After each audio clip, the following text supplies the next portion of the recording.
everyone. It's been a while since I put up a video. I think the last time I put up a video was when my 50K was canceled, which was 5 weeks ago. And so we are now at the end of week 5 of the stay-at-home order here in California.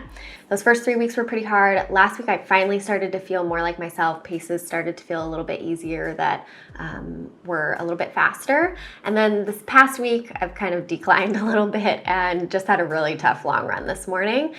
Prior to this, as you guys know, in all of my journeys, I've been very time focused. Doing that 50K block really helped me kind of remove those time goals, but it was still focused on this big accomplishment, something I hadn't done before, doing a 50K. And now that there's no races, I've had to really think about, why do I keep running? Why do I really show up each day to do this? I've always remained consistent with running.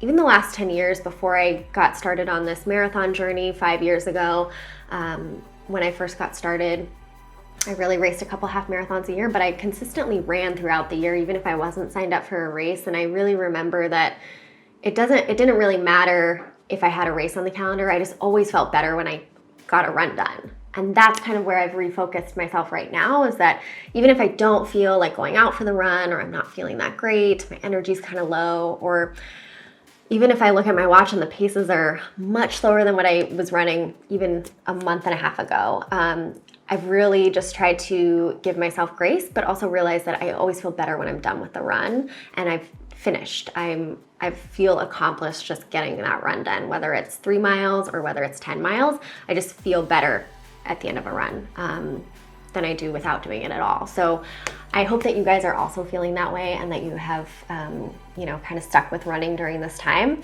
I think one of the cool things about right now is that we're gonna see a really big running boom without gyms. I don't know about you guys, I don't have a treadmill at home, I don't have a bike.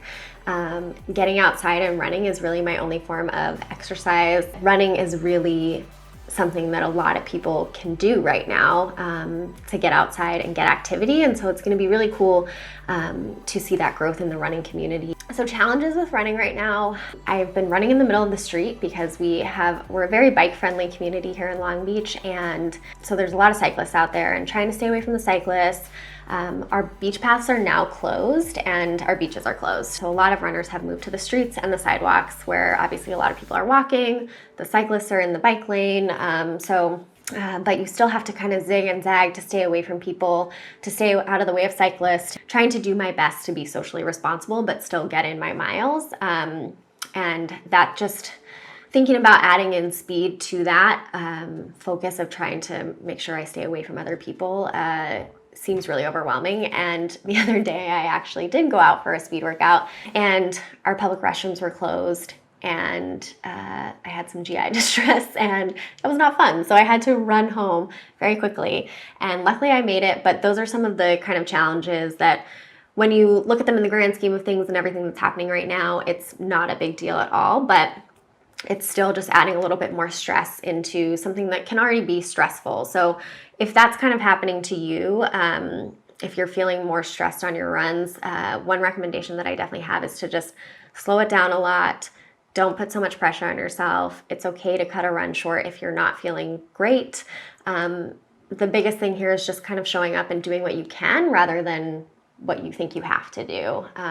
So another thing that's really been challenging with running is my biggest goal is not to touch my face when I run, which I don't know if you guys have found that is extremely challenging, to not touch your face when you're running. Just to wipe away sweat, especially on days like today when it's super hot, when you have boogers and things like that you want to wipe off. It's also particularly challenging if you are not running with a shirt, like I am right now, because it is so hot, to have something to use to wipe that away and not use your hand. So I've been trying to be really conscious about that. So that's where I've really wavered back and forth about running with a mask. One, it's really hard to breathe when you're running with a mask. But also I just know that there's going to be this desire to touch my face, or if I want to take the mask off and put it back on. But anyways, it made me realize how much I touch my face when I run, to just wipe away sweat and other things like that. So that's been another challenge for me. I do live in an apartment building, so once I leave, I touch a couple doors to go outside, so I literally cannot touch my face. Overall, I'm just feeling super grateful to have running right now, and that I am still able to run outside. So I will be focused on staying as consistent as possible right now with running, keeping things easy, and I hope that you guys are doing the same and that you are all staying safe. Thanks for watching.